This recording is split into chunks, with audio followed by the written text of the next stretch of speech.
Isang mapagpalang araw po sa ating lahat. Kayo po ay nanonood at nakikinig ngayon sa Labstrack Podcast. Ako po ang inyong lingkod, Kuya Ronald. At sa ating pagpapatuloy ng ating mga relevant topics, ito po ang ating pagkakataon para mag-discuss ng mga bagay na makakatulong sa ating buhay, spiritual. At katulad po ng nabanggit natin, we're doing this mainly because ito na ang aming intensyon. We want to renew minds through the Word of God. We want to refine hearts. Meron mga impurities, immaturity sa atin. May the Lord change our hearts. At we want to redeem lives. Kung nasira, kung nawarak, nawasak ng kaaway, may pag-asa po sa Panginoon. That is the essence of the Labstrack Podcast.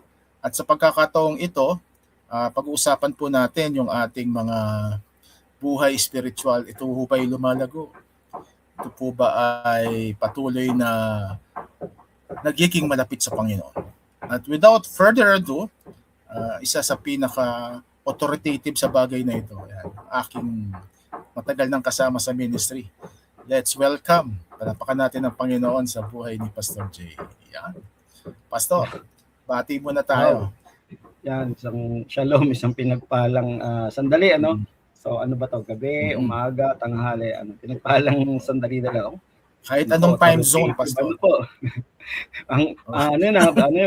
Big shoes to fill yun, authoritative. Nakaka-cringe yun, Pastor. Lang naman. Ang topic natin, Pastor. Kasi topic natin, Pastor, spiritual maturity. So sabi nila, yung gray hair daw symbolizes maturity. Kaya sabi ko. Sabi sa Proverbs yan, Kaya nga gusto ko magpakulay na minsan Hindi na, Pastor, okay lang yan. Ayos lang yan. Tandayan ng ano ba? Yun na, authority. Not necessarily seniority sa edad, kundi seniority in experience. Sabi nga na, don't call yourself old, Pastor. Call yourself experienced. Experience. So, ang topic natin, Pastor, ngayon, ito. Naka-faith lift ka na ba? Naisip ko to kasi una-una. Sometimes, di ba, yung ating mga muka ay bumabaksak. At yung countenance daw natin is the reflection of our personality. So instead of facelift, faith lift. That is our spiritual growth. Okay, babating ka muna, Pastor, bago tayo magsimula sa ating discussion. Sige, so shout out muna.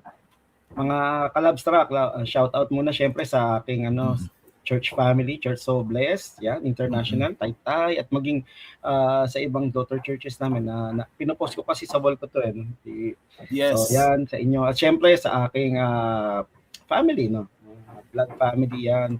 Ang aking best half, si Ate Len, at yung mga kapatid ko, shout out to best sa... talaga, Pastor. Hindi better, best talaga. Ako yung better siya yung best. Sa sister ko na visiting dito ngayon, galing Philadelphia, si Evie. Ay dyan, nasa... Philadelphia, wow. So ano siya? Nasa Makati ngayon. Nandun na si Lebron ngayon sa Philadelphia. Oo nga Pagka weekend, nandun kami, we stay there, Sunday evening up to Monday. Nasa Philadelphia kayo, Pastor? Ha? Pag weekend nasa Philadelphia kayo? Nasa Makati. Sana balang araw makapunta, Balang araw makapunta. So, yun lang po. That's really nice. Alam mo tayo, Pastor, sabi nila, Pastor ng mga gifted. Mga lipita tayo. We don't have any parcel of land sa Israel, pero we have generous sisters and brothers. So shout out din sa aking mga kapatid, mga Malbisa boys. Okay? Isa-isahin ko pa ba? Si Kuya Arnel, si Bongbong, si Pastor Bern. Ang aking kapatid, Pastor, nasa New York ngayon. Siya nagtatrabaho. Kuya Bernard. Pastor, kita na lang tayo doon. Kapag nagpunta ako doon, punta ka rin. Kita na lang tayo. 2 hours drive yata yun. 3 hours drive, New York. Yes. Then si Carlo, si Janjan, si Marlon. At kanilang mga misis. So, hindi ko na maisa-isa. And also, ikaw, Pastor, the best half mo. Ako, ang moniker ko naman, may dearest. Nag-iisang perlas ng buhay. Kasi ang pangalan ni ang aking misis, Margarita. Margarita means pearl. Okay. So, kay Dearest G. Okay? So much for that. At sa aking mga staff sa Generation 316 Ministries. Pastor Jalo, Pastor Arlene, sila Erica at marami pang iba. Okay. So, Pastor, meron tayong pag-usapan ngayon na hindi komportable pag-usapan ng iba kasi sometimes nakikita nila na parang they're falling short. Pero define lang muna natin, Pastor. How do you define spiritual growth? Kasi minsan, nagkakaroon tayo ng issue dito eh. Mas spiritual pa tong isa kaysa pa ito. Ano magiging standard mo, Pastor? When you say spiritual growth? Sa akin, Spiritual tinitingnan ko maturity. lagi. Sa akin, tinitingnan ko simple lang, Christ-likeness. Yan yun. Okay. Pagka, kumbaga, hindi ka man, kumbaga sabi nga ni Paul hindi pa ako nakarating doon. Wala pa ako doon, pero onwards na ako kahit pa paano. Kasi, di ba, gaya ko, sabi mo, authoritative din. Minsan naiinis pa din ako nang wala sa lugar eh. Ganun. Marami pang mga kailangan i-refine na rough edges. At least rough edges na lang, Hindi mga major. O kung may issues man, sinasabi ko lagi sa mga talks ito, hindi na excess baggage, hand carry na lang sana. Hand carry. Yeah. So, yung maturity, hindi na yung malaking babubuhatin. Supot na lang sana na maliit na lang. So, yun, sa akin, Christ-like. Ibig sabihin, paano? Ibig sabihin, can you love the unlovable? Yan, sabi nga ng isang overseer, love the unlovable, forgive the unforgivable, accept the unacceptable. Yun, big words yun eh. Challenging yun eh. So, I think, yun yung sa akin, that's the barometer eh. Si Lord pa rin ng sukatan eh. Ano na ba niya tayo? Kamukha na ba, kawangis? Naibalik na ba niya yung default design natin, image and likeness of God, diba? Genesis 1:27, na inulit niya, 'di ba, sa Matthew 28, 'di ba, make disciples. Ibig sabihin binalik niya, punuin ng mundo ng wangis ng Diyos pa rin. Wangis ng Diyos. Kaya for me, spiritual maturity means that nabago yung attitude, nabago yung isip, nabago yung damdamin kahit paano. We are kahit paano hindi man in control, we can regulate na. Ganun. Malawak. So ang bottom line, Pastor, is Christ-likeness, basically. Yeah. Well, I also share that idea, Pastor, mainly because may mga pagkakataon na minsan naasar nga daw tayo sa katawag na Kristiyano sila pero hindi mo makita yung ugali. Kasi it's really the way to go now to understand spiritual maturity. Hindi lang dahil nagko-quote ka ng Bible, hindi lang dahil active ka sa church, ay spiritually mature ka na. May isa nga nagsabi sa akin, pag nasa church na tayo, Pastor, we can look sanctified. We can look holy. Pero ang issue dyan, after ng church, sino na tayo? Kaya, Pastor, di ba, sa ministry natin, we're in front. You can be sanctified by the Lord mainly because He can use everything. Lahat pwede niyang gamitin. Pero ang tanong, after ng service mo sa loob ng church, sino ka na? Yun ang sukatan na ngayon kung kayo pa talaga is spiritually mature or not. Okay? So, pero may mga pagkakataon, Pastor, at pag-usapan natin. Ano yung mga naririnig mo pa madalas? Yung mga common myths of spiritual growth. Kasi di ba minsan, kung meron tayong definition, Christ-likeness, ano ba yung madalas naririnig mo? Mature ba tayo na ganito na o hindi? Parang ganun. Madalas na maling paniniwala sa spiritual growth. Can you, may mga karanasan ka ba? Normally, ang tingin ng iba pagka, ewan ko noon, taas ng tingin pagka nag-born again kayo, with all due respect sa mga di ba? Akala ko ba ba't nagagalit ka pa? So tingin nila yung prayer of acceptance is parang magic wand na shing, di ba? Na hindi na may process. So yun, pwedeng affiliation to a certain Christian church, yung tingin nila, it's a sign of spiritual growth. Pero yung common talaga pa yung time. Gano'n ka nakataon? Sigurado ko, lalim mo na kay Lord. Oo, siguro mga 20 years ka na. Mature ka na. Parang gano'n. Oo, yun. Tapos, tinitignan din siguro yung length din ng, although it's a catalyst din naman, prayer. Kung habang mo mag-pray, sigurado ko, mature ka na. Gano'n, habang mag-pray. Or, walang patid yung quiet time mo. So, exposure to the word of the Lord.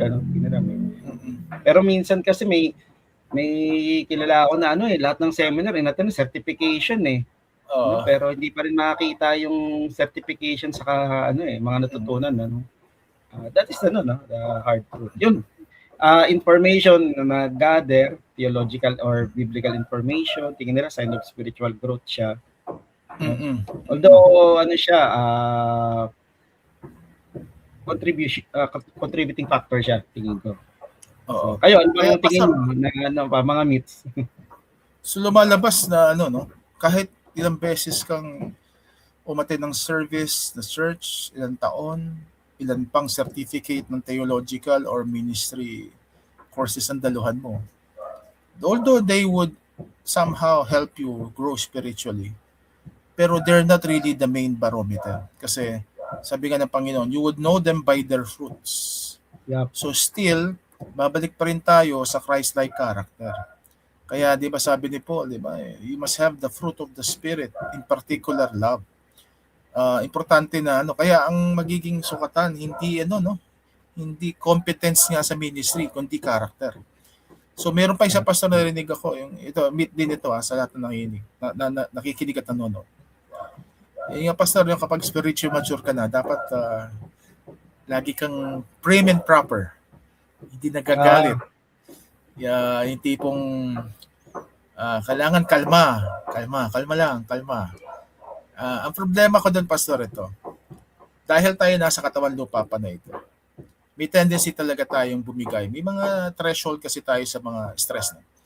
Pero it doesn't mean na you're not mature in a way na hindi ka na nagkakasala, hindi ka na nagkaka-commit ng mga, alam mo na, mga konting mga crazy actions.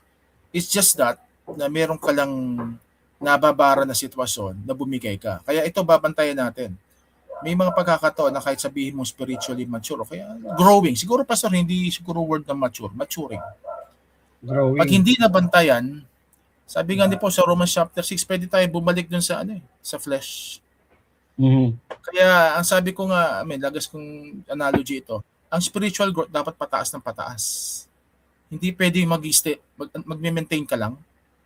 Kasi for example, pastor, pataas ka. Dumating ang pagsubok, bumigay ka, di ba? Baksa ka. Tapos mag-maintain ka. May pagsubok na naman, babaksa ka na naman. So pababa ka. So at least pagpataas ka, dumating ang pagsubok, baksak, umaangat ka pa rin. Kahit pag ganun-ganon, at least umaangat pa rin. So ang mangyayari, dapat bantayan natin, no, na wag tayong bumalik no sa lumang buhay. Kasi sabi nga ni Paul, we can go back to the flesh and you should be led by the Spirit always kasi ang flesh lagi nariyan. I just discussed, pastor, sa ating Shalom project yung the image of man. May mga pagkakataon na tayo ay, alam natin, di ba? So spiritual. Pero huwag natin kalilimutan that there's still the flesh lurking in us na pilit nakikipaglaban. Mm-hmm. So unless the Holy Spirit is so strong in us, okay, hindi mo pwedeng pigilan yung flesh eh. Kaya nung papasok ko sinabi mo na spiritual disciplines. Okay? So isa yun sa nakita ko, hindi ko mo na maturing, hindi na nagagalit, hindi na, alam mo na, hindi na naiinis. Tapos ito pa, pastor, bago ko makalimutan, pag spiritually mature, ikaw na yung perfect guru, mentor. Mm-hmm. Mm-hmm. So, may ganun ka ba karanasan, pastor, yung nasabihan ka, pastor ka pa naman, born again ka pa naman? Oo. Sinabi mo kanina. Oo, palagi, no? Or yung may time na, yung may iba may stereotype sila pag pastor, yung nga sabi niyo, prim and proper. Ina-associate nila yung na pag huli ka dahan-dahan magsalita, hindi na kaya magbiro. Yung malinis na biro naman yung masaya, mga ganun. Kumbaga may tawag doon holiness. Ang inaalam nila is pagiging palimutan ko na yung English word kasi pag holiness kasi ibig sabihin itinabi. Kumbaga pwede kami maging masaya or be as you are, pero itinabi na yung attitude, hindi na yung dati. Kumbaga. Oo. Dati. Ang taas, pastor, ng expectation talaga. Lalo na, I had this incident bago pa lang ako Christian, no. Pero to some extent natuwa rin ako, although nalungkot ako. Hinabihan ako ng kaibigan ko, born again ka pa naman. Diba, yung ganun mga salita, may lungkot, may saya din. Ano yung malungkot na parte? Naku, nasaktan ko siya, tapos nagko-confess ako na Christian ako. Pero pastor, ang masayang parte doon, na-notice niya na. Kahit paano, kumpara sa iba, mabait ako. Kasi pastor, ang taas na expectation sa mga nagsasabing Christian sila. Kaya ito yung babantayan natin mga kapatid. Kung meron tayong personal, private relationship sa Panginoon, meron din tayong public testimony. Kaya ang mangyayari, kung hindi maayos ang private relationship mo sa Panginoon, mag-i-spill over yan sa iyong public life. So, at madalas, sabi nga, no, ang binabasang Bible ng mga tao, hindi New King James Version, hindi NIV, kundi tayo mismo. So, tayo yung first word of first God. Bible. Yeah, tayo yung first word of God na binabasa ng mga tao. Kaya pag hindi maganda yung patotoo natin sa mga tao, well, malabo na tayo mag-share dyan. So, ang mangyayari dyan, pastor, dahil din tayo makapag-share, hayaan na natin iba mag-share. O kaya, pag-pray natin, maging maayos yung ating relasyon sa kanila. Okay? May nakikita ba, pastor, na sometimes misconception sa church when it comes to spiritual growth? Meron pa ba? Yung ba, pag nabibigyan na ng ministry, pwede, no? Yan. Kaya, position oriented. O kaya biglang, kasi lahat naman tayo may spiritual giftings or nagmo-move in in spiritual gifts, di ba? Oo. Pisay, kasi minsan i-equate yung spiritually giftedness sa maturity. Maturity. Sabi nga ni John Paul Jackson, dapat sabay siya no, yung giftings and character. Pero ang kailangan daw nauuna character muna. Yung fruit. Oo, yung fruit. Kasi pastor rin nga especially pastor sa mga charismatic Pentecostal circle. Minsan na-elevate yung leader kasi gifted. Pero tandaan mo pastor, if you notice, yung mga great scandal din usually nanggagaling sa mga churches na nag-elevate ng persona. Kasi nga, nagiging cult following yung church. Nababantayan natin bakit? Hindi giftedness ang sukatan, kundi fruitfulness and character.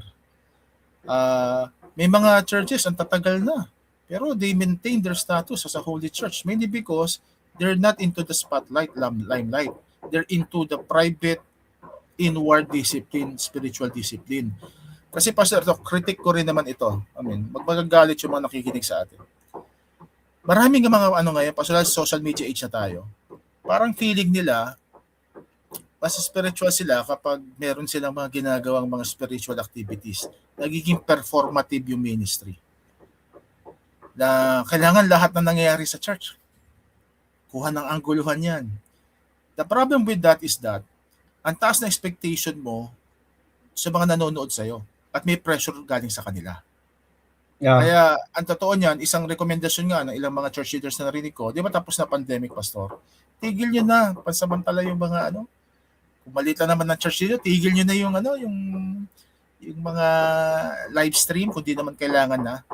Kasi bakit? Yung mga tao, at least, diretso makipag-interact, hindi lang umaasa sa live stream. Although hindi ko naman sinasabi tigilan na yung live stream, no? Sinasabi ko lang, kapag lagi kasi pastor may nakatutok na camera, parang hindi nagiging natural yung faith. So, isa yan sa mga naobserbahan ko through the years, na minsan, sorry for the term, parang nakakaumay na rin.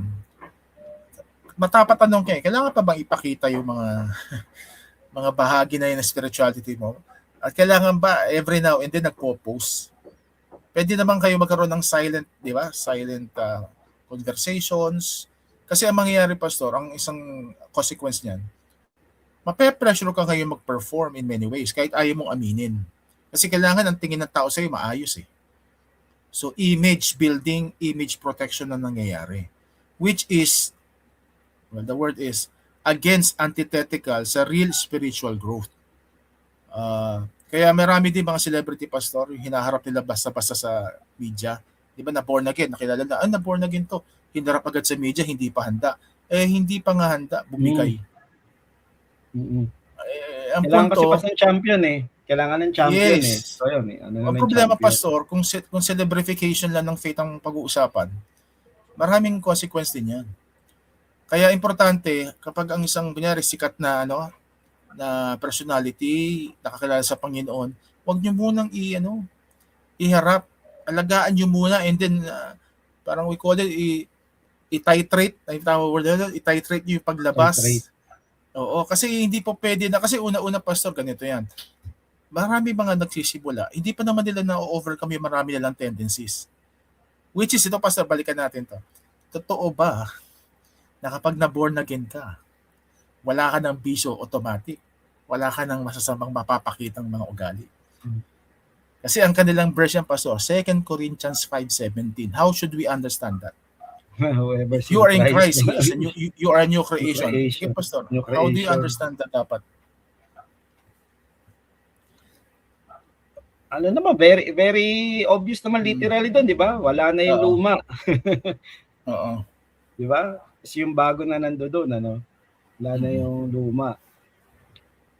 Pero yun Pero ang tanong, sinasabi ko Pastor, eh. yung expectation na automatic na magbabago, mawawala. Ano ba yon? Valid ba yon in many ways? In reality? Sa experience ko na lang, ano? Siguro, I might be wrong, pero sa experience ko, reflecting on my journey, kasi 2003 ako punta sa Christian Church, pero 2000 ako tumanggap kay Lord via televangelist. Yan. 2003 ako pumunta sa Church of Bless. JNH pa nun, Lord of Hosts. Sa process yun nga sinasabi ko yung mga major na yung mga major issues, wala, pero may work in progress pa rin. Kaya nga whenever I counsel or minister, ang declaration ko sa prayer lagi, Lord, whatever good thing you have begun in his life, you have begun, Lord, bring it to completion.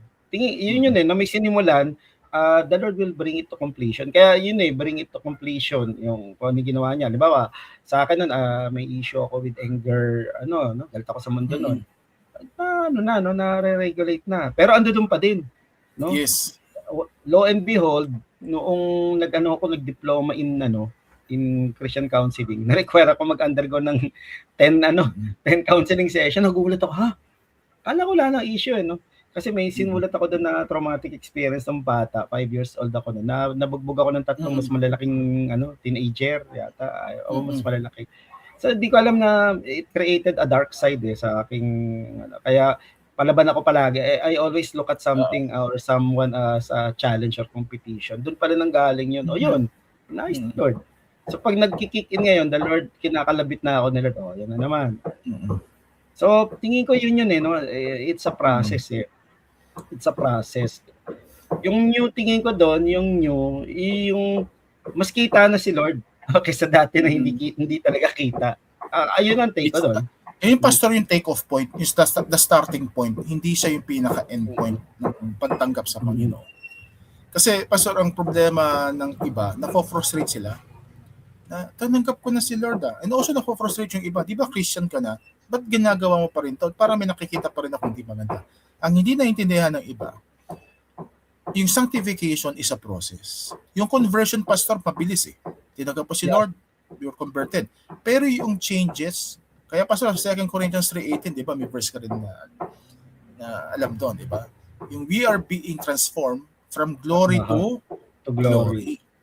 The problem with so many people, parang ang punto nila, pag Christian ka, hindi. Dapat maayos ka na agad. Which is, di ko pinagtatawanan sila. Ang punto ko lang, na-amuse lang ako on how they would understand yung galaw ng Panginoon sa buhay.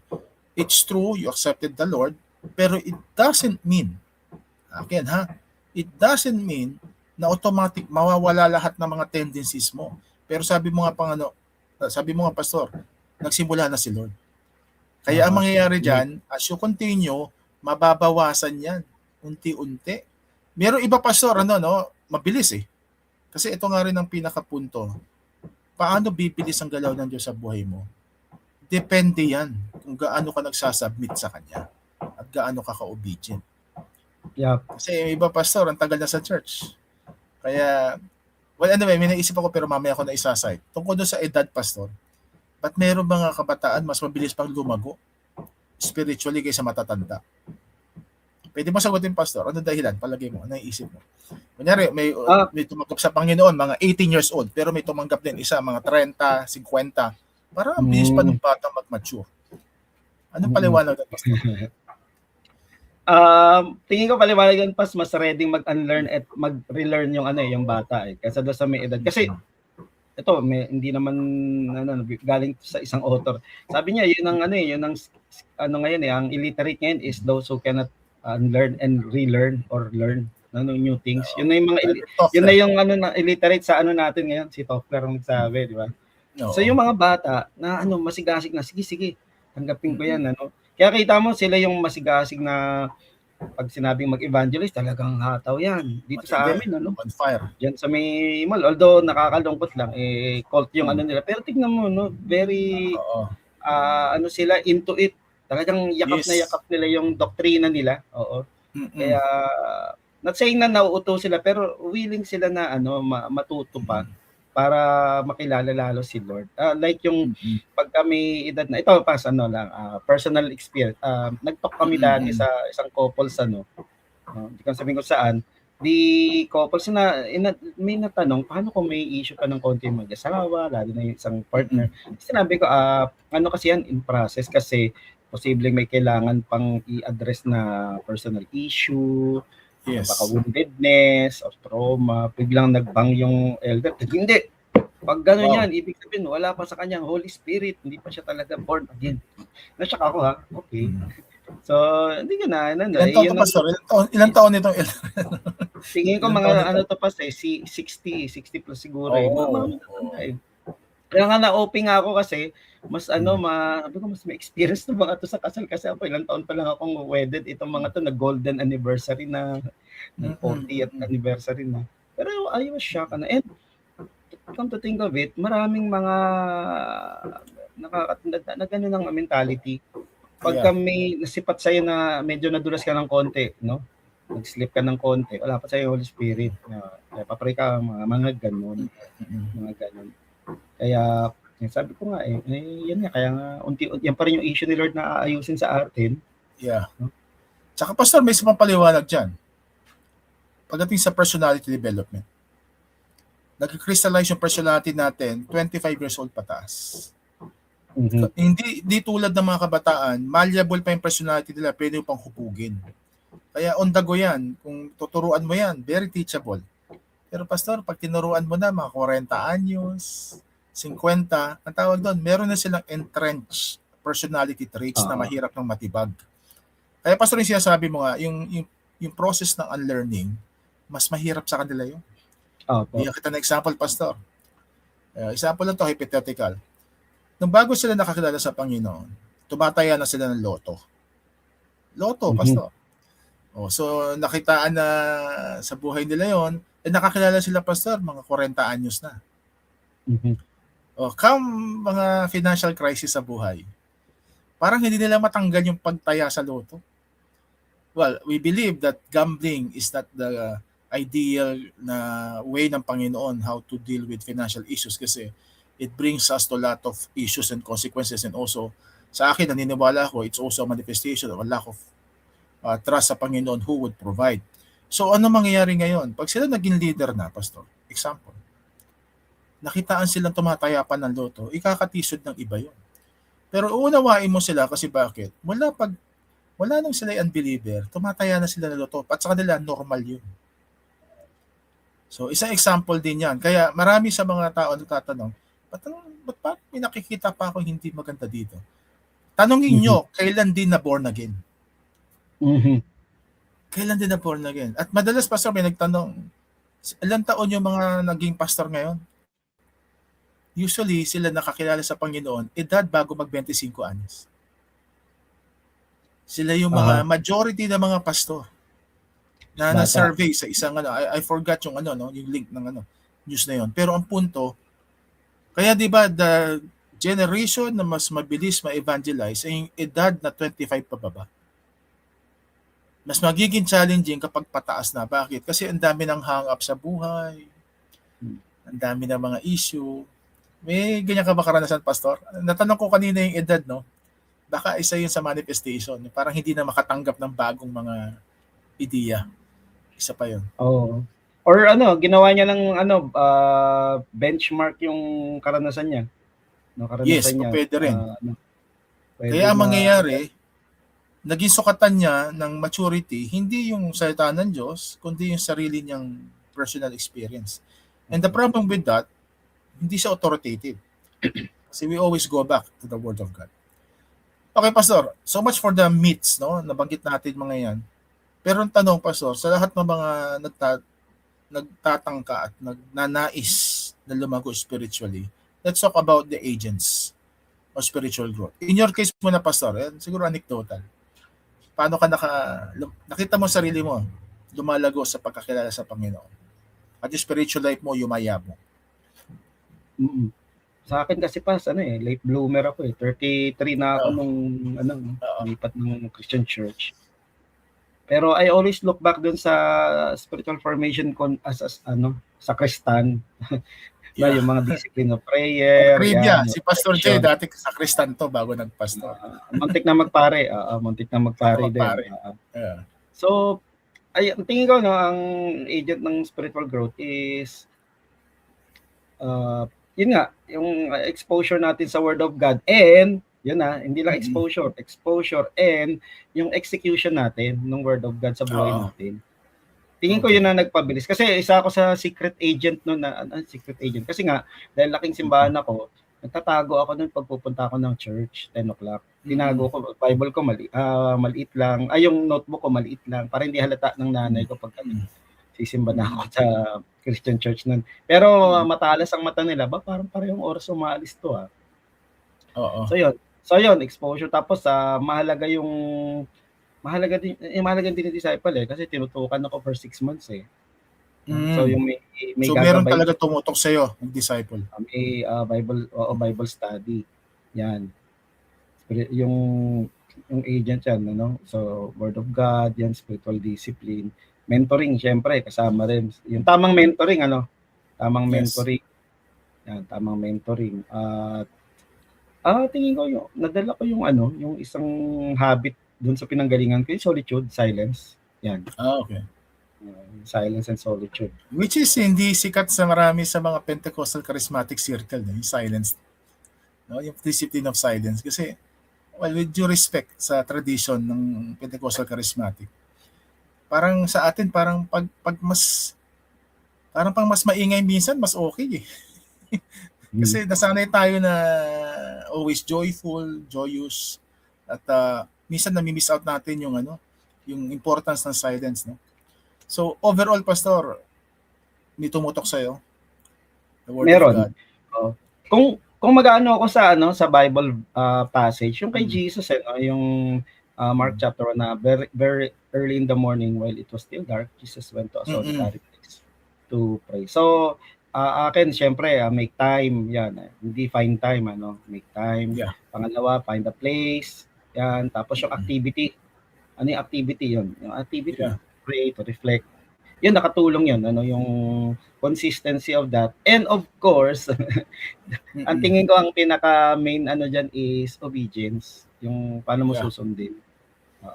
Yun, sa akin, tingin ko yun ang barometer. And nabasa ko rin ng sinabi ni John Bevere dun sa niya na teaching niya na series na sabi niya ano ba talagang sukatan ng maturity, maturity. Ang tingin kong agent talaga ng maturity is obedience Sabi niya, hindi time, hindi information, hindi your level of obedience even when it is difficult to obey. Yun. Yeah. Kasi sa obedience, doon mo natetest yung karakter ng Diyos. Doon mo siya lalong nakikilala. At ang problema, sabi nga ni James, if you just listen and do not obey, umarap ka sa salamin, then pag talikod mo sa salamin, nakalimutan mo yung identity mo. And that's really the problem, Pastor, when you talk of spiritual growth. Kaya may sinabi si Paul, di ba? You are Christians, idamit nyo na ngayon yung clothing or cloth of righteousness. Hindi na yung yung damit ng pagiging unbeliever. Kaya choice siya, Pastor. Di ba? Choice yung umobey. Choice din yung maging Christian because character is a choice. The problem with so many people, nakita ko, tumatagal ng panahon, nasa church sila, walang transformation. Palagay ko pa sa tama ka, doon babaksak Nag-o-obey ba sila talaga sa mandate ni Lord sa kanila bilang Kristiyano? For example, the Great Commandment, the basic.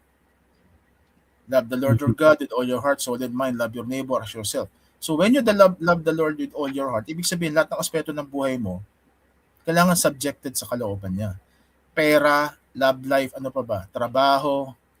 Yung problema, Pastor, ang nangyari, compartmentalize yung buhay ng iba. Pag nasa church, Oh, pag nasa church, kay Lord ako. Pag sa labas, walang pakialaman.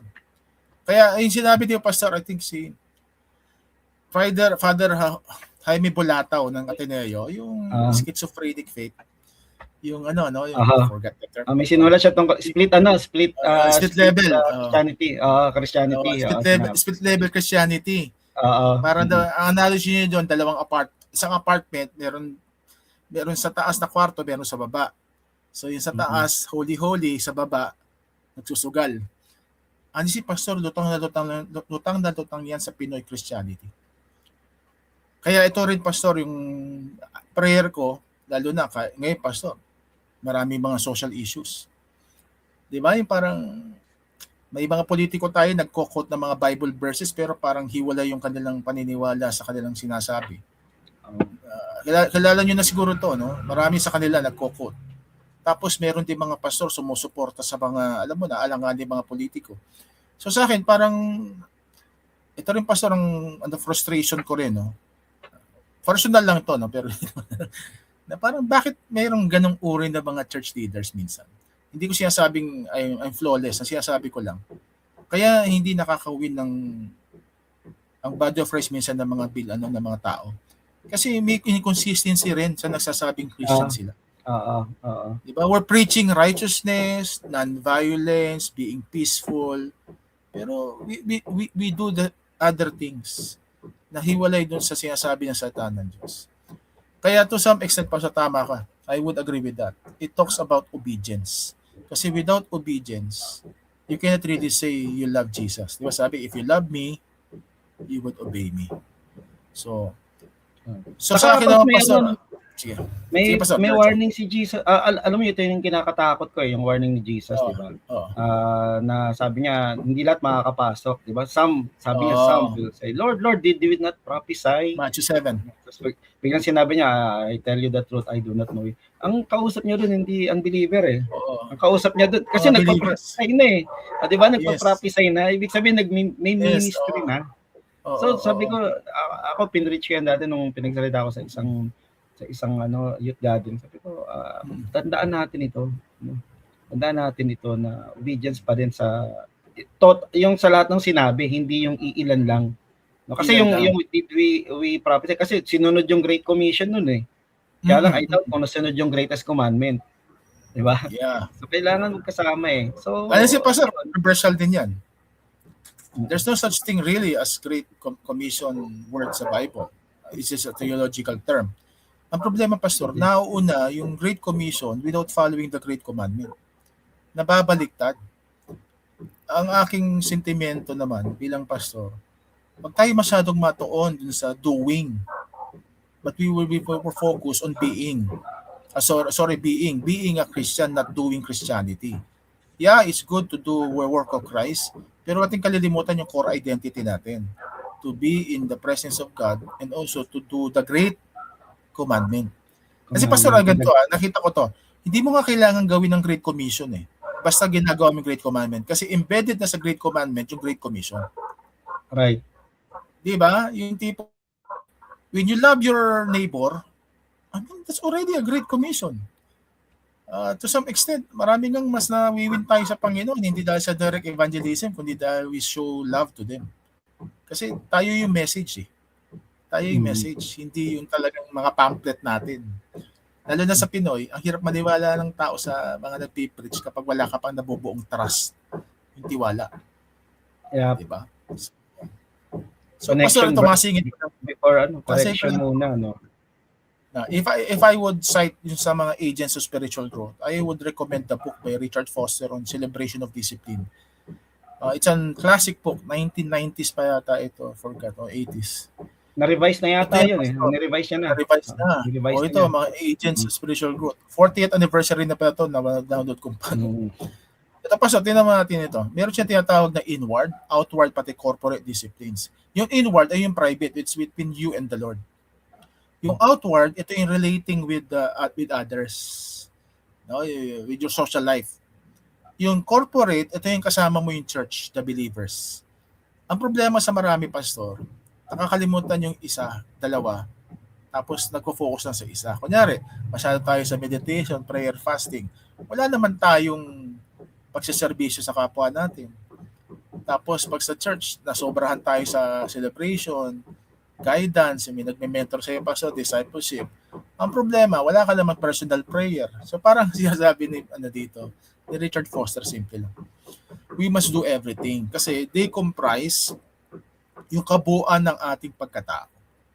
We have emotions, we have social life, we have intellectual life. Kaya matindi pastor yung study at meditation kasi it builds your reflective personality at you to get in touch with the Lord. Lalo na pastor ito sa mga yung pastor sa Catholic Church may confession. Sinama ni Richard Foster yan. Not because Catholic siya. Evangelical si Richard Foster It's because ang issue ng confession is this, yung being accountable to people, not necessarily sa pastor o pari lang. Di ba sabi ni James, confess your sins to each other kasi may healing may healing power yung confession. Which is marami pastor, ito nga problema natin. Maraming gustong-gusto mag-fellowship pero ayaw nila ng accountability. Right. Right. May nakita ka naman pastor na gano'n, basta fellowship nandyan. Pag feasting nandyan, pag fasting wala. So nakakalimutan yung ibang disiplina. So overall, ang sinasabi ng libro at ni Richard Foster, classic to pastor. I really recommend sa lahat naman na nakikinig at nanonood. Yep. I want you to secure a copy of this. Meron to pastor minsan sa bookshelf, may nakikita pa ako nito And also you can order to Amazon. Sa book sale, yung akin sa book sale ko nabili And then also, kung may nakita kayo mga online site na nagda-download ng mga PDF, mata-download yun naman to. Kasi, pastor, ito, ni-require ko to sa church. Pinaseries ko lahat yan. At of course, kailangan i-apply. Kasi sa church, meron kaming mga levels. 101, basic Christianity, gospel. 201, pastor yun, basic yun. Pero, sabi ko sa mga staff ko, mga nagtuturo, hanggat hindi nyo nakikita yung mga basic discipline sa kanila ina-apply, huwag nyo tatantanan. Kasi ganito yan. Once sila malayo sa Panginoon, ito pa rin ang babalikan nila. Ano yung basic namin, pastor? Kasi Friends of God series kami. Fellowship, reading the Bible, involved in the ministry, evangelism, near to God in worship, corporate worship, pati lifestyle as a worship, and then devoted to prayer, and then stewardship. And then pinakahuli yung water baptism if they finish the series. So sabi ko, pwede mong tapusin yan sa loob ng 2 buwan, lesson. Pero ang sabi ko sa huwag nyo mamadaliin. May lesson, application.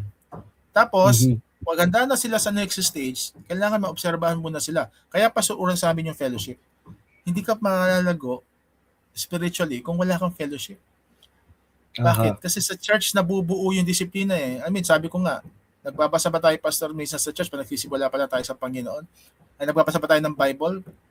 Pag nasa bahay tayo, kunyari, baby Christian ka, mahirap, diba? Kasi walang gumagabay sa'yo. Pero pag nasa church ka, may nagtuturo. So, kaya basic sa amin ng fellowship. Kaya basehan namin na ito, handa na talagang turuan further pag nakikita mo na sa church. Pero hindi namin pinipilit kasi dapat natural sa kanila yon. Kasi ako naniniwala, pastor, kapag tayo nakakilala sa Panginoon, di mo kailangan kalad ka rin ng tao napunta sa church. Kasi, di ba, tinanggap niya banal na spirito at ang place ng banal na spirito is among God's people. So, siya mismo magkukusa. Yan yung mga kusang bumabalik, o nag-i-stay after service. Yes, pastor. Bumabalik, kaya nag-i-stay. Kaya tayo, pastor, dadako, more of that, ano may nakikita mo madalas sa mga members mo? Signs of spiritual decline. Yan. Kung nakikita mo, parang, ay, naku, paano na to? Parang pa-exit na ng church to. Ano yung nakikita mo, pastor? Pa-exit na. So, syempre, yung lumiliban sa corporate worship, yun, isa yun. Pinaka-obvious, sa corporate. Yun ang sinasabi ko pag may pinagdadaanan. Sige, bawa, maghingi ng time out sa ministry. Sige, pero hindi ibig sabihin niya na time out ka rin sa pag-attend ng corporate worship. Kasi doon magsisimula marami ako nakita na gano'n, Nung nawala sa ministry, ma-attend ng service. May pa na, manaka-naka na, hanggang sa eventually nawala na. Tapos makikita mo na, yan, naging parang semi-alcoholic na, No? So it starts with yung hindi ka so umaattend na corporate worship. Tapos sunod-sunod na yan, yung magbabasa dahil may hiya na dahil Yes. may ginagawa na take over ng shame, and then apektado ng prayer life. Pero isang sign yan na tumatamlay na yung pag-attend sa sa service. Pangalawa, ang nakikita ko din pwedeng uma-attend man pero yung mga decisions, yung mga choices. Yeah. Sabi ko, okay.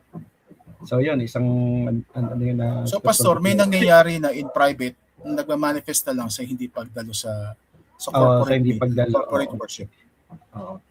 Biblically, 'di ba si Samson, 'di ba, yung mga decision niya mali-mali. Hindi niya tinigilan yung niya yung pagiging mahilig niya sa pakikipagtalik, 'di ba? Naghanap ng prostitute. Eventually, yun ang naging downfall niya Decline dahan-dahan Sabi nga nung prayerlessness, kaya naging powerless siya. Yes. So ganun din So anong nangyari, Pastor? Nagpatuloy siya. Hindi natigil yung kanyang mga kalokohan. At ito rin, Pastor, siguro isa rin nakita kong kwento ng marami. Wala nagko-correct, wala nagiging parang critic.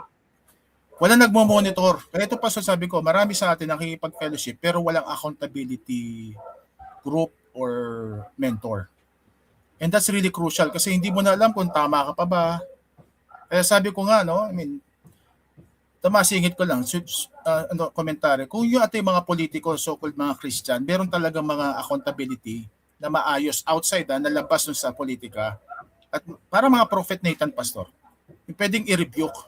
Palagi ko matitigil yung kalokohan ng mga so-called na mga politiko na alanganin ng mga galawan Di natin sila ginadjust, Marami sa kanila Christians talaga. Pero minsan may mga saliwa, kahit hindi politiko, kahit tayo, kung meron lang mga prophet Nathan sa buhay natin na magko-correct sa atin, palagay ko mababawasan yung ating masasamang mga public testimony. So yung Pastor, isang sign nawawala sa fellowship. Tapos, yung Pastor? Ano pa?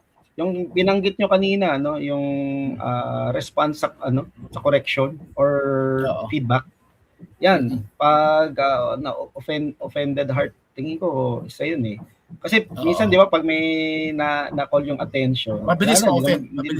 Hindi na magsisimba yan, kasi na-call yung attention Kaya, yun nga yung tanong sa isip ko. So, kung may prophet Nathan, kaya lang, ang tanong, yung magre-receive ba? Ano ba siya? Receptive. Receptive. Ang ganda yung sinabi ng isang pastor, yun ang sinusundan ko na pagka may feedback. So, kalimbawa, kung hindi totoo, I'll take it as a warning. Babantayan ko na yung sarili ko. Kung totoo naman, I'll work on it. Kaya ganun yung attitude ko pag may feedback sa akin. Sige, I'll look into it. Kung hindi naman, kasi Pastor, yung mga comments sa atin, maaaring hindi pa natin na-recognize na ganun tayo. Kasi blind spot siya. Tama rin sinabi mo. Noted. Babantayan ko sarili ko. Baka ganyan nga talaga ako. So, meron pa ako nakita, Pastor, na spiritual decline.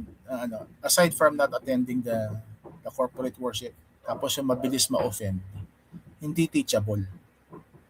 Ayan, tingnan primary, isa yan sa primary pa. Yung mga, ang tawag natin dito, Pastor, mga Alamconites.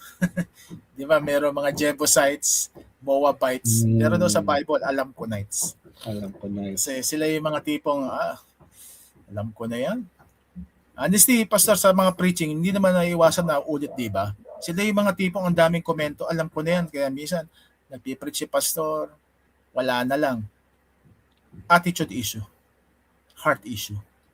Kahit sa worship, Pastor, ang tingin na sa church, parang parang concert. Mas marami pang comment dun sa banda kaysa dun sa mag-worship siya. Parang na-focus siya dun sa banda, hindi dun sa pag-worship niya kay Lord. Bakit? Kasi nag-a-appeal na sa flesh. Ang flesh na nangingibabaw. Although sometimes people would say na hindi, baka hindi pa talaga Christian yan. Well, may mga Christian, ganun pa rin. At ang nangyayari, dahil na heart issue siya, bumabalik sila sa ganung status. May isa Pastor na libro, I forgot to cite lang yung dito, Minsan nakatulong sa akin libro aside from The Purpose-Driven Life at ni Rick Warren, kasi meron siyang format doon ng kanyang spiritual path, yung real life discipleship. I think John Patman. Alam mo ba yung libro na yun? Meron siya doon categories, di ba? How do we Yung apat, approach yung bawat levels? Sige pa sa ano ba? Natatandaan mo ba?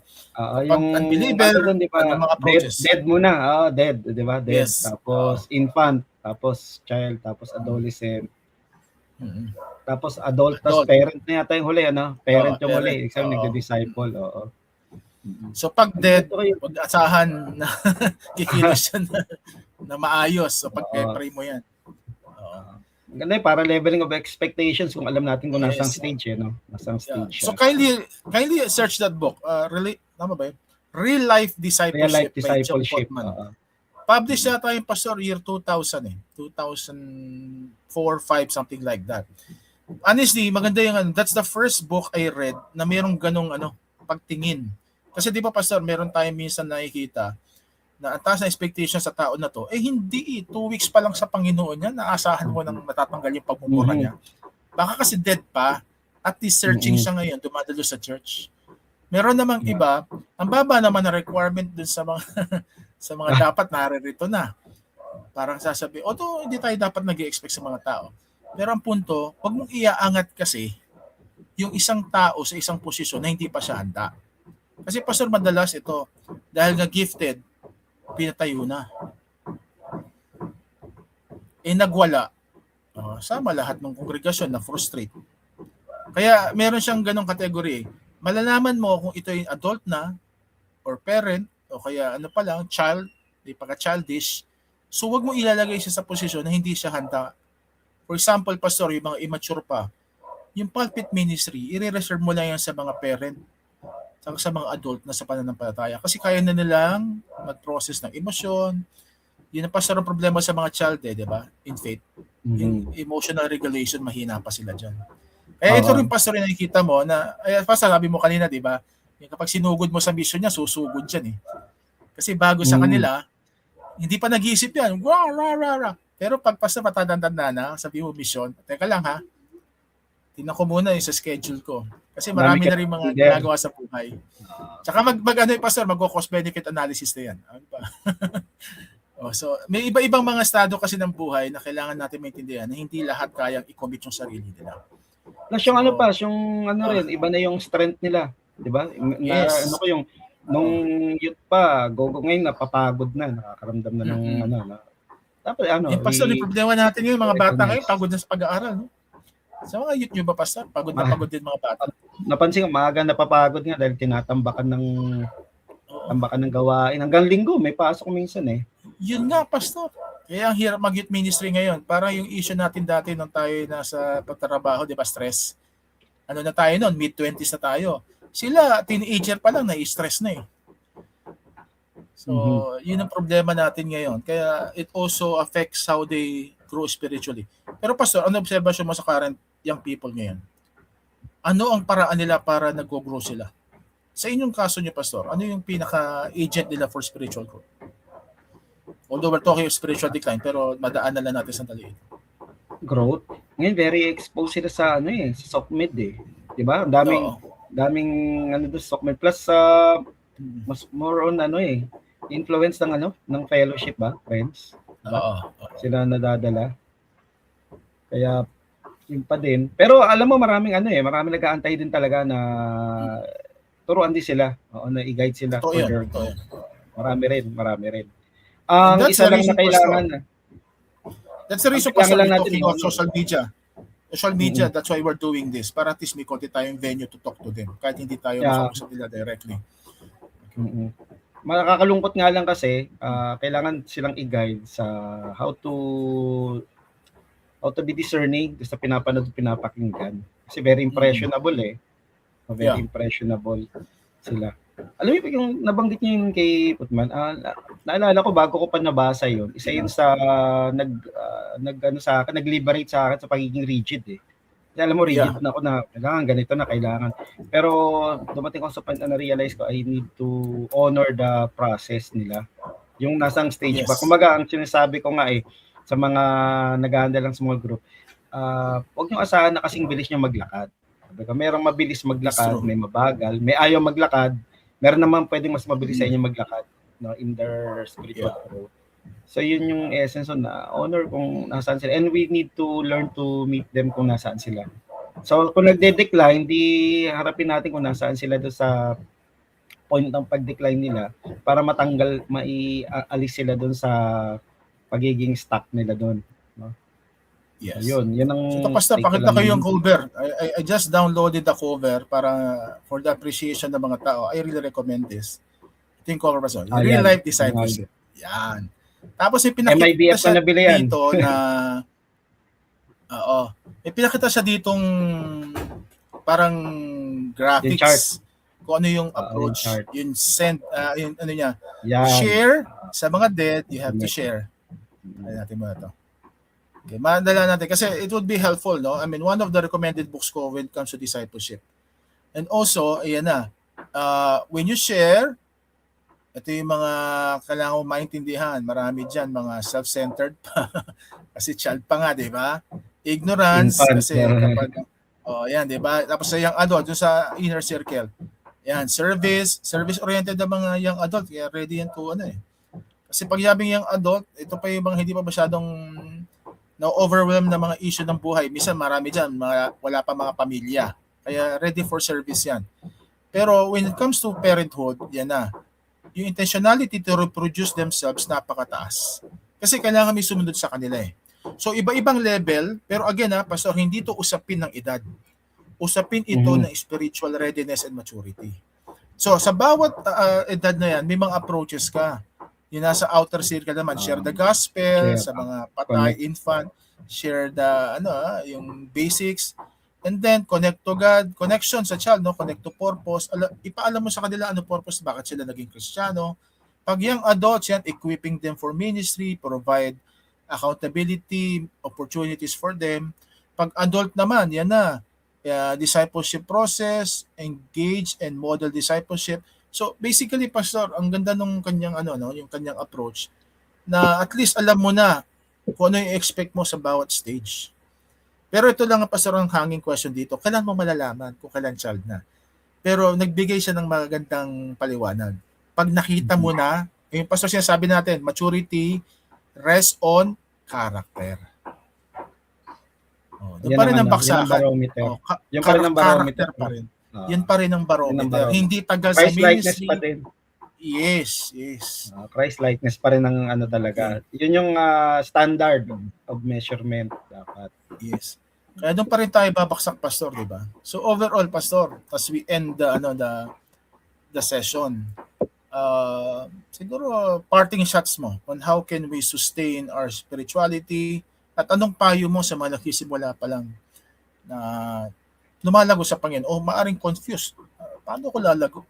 Although nasabi natin yung ibang agents, pero bilang pastor, kung meron ka mapapayo sa ating mga nakikinig? Well, for me, ang may papayo ko lang, tuloy lang.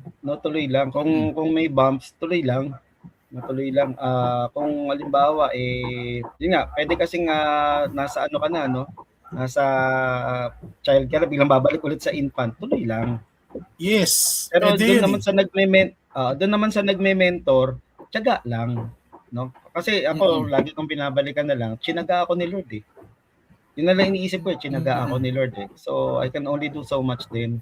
No? Hindi because I'm a pastor, hindi as a follower of Christ. Tapos, pangalawa, consistency, napakalaga ng consistency. And pangatlong tingin ko, caution. Anong yung caution? Baka mamaya, yung ating ginagawa ay routinary na lang. I always hate noon pag yung ginagawa na natin ay for the sake of, halimbawa, Bible reading. Sige, sabi, spiritual growth, Bible. Pero bantayan natin kung nagiging na lang yan to check, na nakapagbasa ako ngayon. Mechanical na lang. Mechanical na lang. O Sunday service, nakapagpa-check na ako ng attendance. Di ba? Ang magandang tanong kasi lagi diyan paano ba natin na-encounter si Lord sa pagbabasa? Paano natin siya na-encounter si Lord sa ating pagsamba, pag-attend ng Sunday service. So, sustaining of spiritual growth is all about intentionality and purpose. Yun lang. Sa tingin ko, sa summary siya, kung matinding intentionality and purpose natin, will as much as possible will be consistent. No, will be consistent. Lalo na pag dumaan doon sa pagsubok at suffer. Ayan pala pa isang ano no, isang X factor dyan. Sa Na agent. yung ano pagsubok, oo, Oo. yung isang agent yung suffering. It can make or break Pero tingin ko mas marami tayong natututunan sa ano no, sa suffering at mga mistakes kaysa sa good times. No, kaya yun. So consistency natin saka take caution din. No, take caution and continue to be teachable. No, gaya ko this year I marked my 20th year in ministry as a pastor. Pero alam ko ang dami pang aayusin ni Lord sa akin. Daming aayusin ni Lord pa rin sa akin. At ako kailangan kong gawin yung utos niya, no, to represent him well wherever I go. So kailangan maraming ayusin para I can represent him very well. Yan. So yun to sustain growth, consistent lang. Remain teachable, and then bantayan yung sarili din. Yan. That's very true, Pastor. So siguro yung caveat ko lang, di ba, we discuss spiritual disciplines. Yung mga spiritual disciplines na nabanggit natin, hindi sila end in themselves. They are just means. Hindi dahil basa ka ng basa, you get to know the Lord, talagang automatic magiging spiritually mature ka. No. Doon pa rin tayo babaksak. Character, and when you talk of character, we discuss kanina Pastor, obedience. Na madalas hindi nasusunod ng iba. Kaya to end our podcast, Pastor, I would like to cite yung sinabi ni Paul sa Ephesians chapter 4, 14 to 15. That we will no longer be immature like children. Instead, speaking the truth in love, we will grow to become in every respect the mature body of Him who is the head, that is Christ. Kung mapapansin mo, Pastor, dito, nagsimula siya sa personal level. We will not be immature like children. Pero ang goal talaga, the whole body of Christ would be mature. Lahat tayo sabay-sabay. Kaya dito rin papasok, Pastor, the teaching and the discipleship ministry. Hindi pwedeng isa lang ang mag-mature. Lahat tayo sabay-sabay. At sinong model natin? At ang head? Si Kristo. So kung tatanungin ako, what is the sign of spiritual growth? Then pa rin tayo babaksak. We would be like Christ in our thought, in our feelings, in our actions. Sabi nga, head, heart, hand, and habits. Okay? So, Pastor, let's end this with prayers sa ating mga kaibigan na patuloy na nagnanais mapalapit sa Panginoon. Tayo manalangin. Can you lead us, Pastor Jay? Sige, let's pray. Let's continue to praise you, Triune God, for your goodness and faithfulness. And we ask in the name of the Father, the one who created us in His image and likeness. Lord, thank you, Lord, na ang ginamit niyong likeness at image, yung pong wangis ninyo. Hindi po wangis ng angel or anyone or anything. Kayo po. And we thank you, Jesus, for redeeming and restoring that image and likeness. Yun po yung aming journey Lord God, to be more like you. And thank you, Holy Spirit, for continuing that good works, for making that redeemed and restored image and likeness bear fruit as a sign na talagang kami po ay wangis ng Jesus. Kaya we ask Father, Son, Holy Spirit, guide everyone na kasama namin ngayon who are joining us in this podcast. Hindi lang nanonood, kundi Lord, joining us. Kasi ibig sabihin, hindi lang nila pinapanood o pinapakinggan, kundi Lord, ninanamnam nila, Lord, yung mga pinag-uusapan. So prayer, Lord, bring every good works sa mga kapatid namin to completion. Sa mga nadi-discourage, Lord, may this podcast remind them, Lord, na magpatuloy lang, Lord. At sa mga patuloy naman na lumalakad into maturity towards becoming disciples, Lord, we just pray, Lord, strength and resilience din, Lord, sa mga pagsubok. In Jesus' name. And we ask, Lord, for that unction to fulfill, Lord, ng utos ninyo to represent you, to fill the earth with your image and likeness, the likeness of our Lord Jesus Christ. Salamat po. Thank you for the blessing of technology. We continue to lift up to you. Ito pong ministry ng Lovestruck movement, Lord, God, sa pamamagitan ng podcast na ito. We ask, Lord, for your unction. We also ask for your grace and guidance sa mga susunod pang episode. Yan ang aming prayer in Jesus' name. Amen. Thank you, Lord. Amen and amen. Maraming salamat po sa lahat ng ating mga kalabstract na patuloy na tumatangkilik sa ating podcast. Asahan niyo po that we will still discuss a lot of topics that would be of relevance to you, because ang pinaka-intention po natin is to renew minds, refine hearts, and redeem lives. Ako po ang inyong lingkod, Kuya Ronald, na nasasabi sa inyong napakagandang mabuhay kasama ang Panginoon. At ang ating kasama, Si Pastor J po, na nag-iwan sa inyo ng paalala, saan man kayo nandoon, yan, may presence ni Lord dyan kasi dala-dala niyo siya sa inyong puso. No? Ikalat niyo lang or palawakin niyo na lang yung area ng kanyang presensya. yan. Maraming salamat mga kapatid. Makita-kita po ulit tayo next week sa ating Labstrack Podcast. Amen.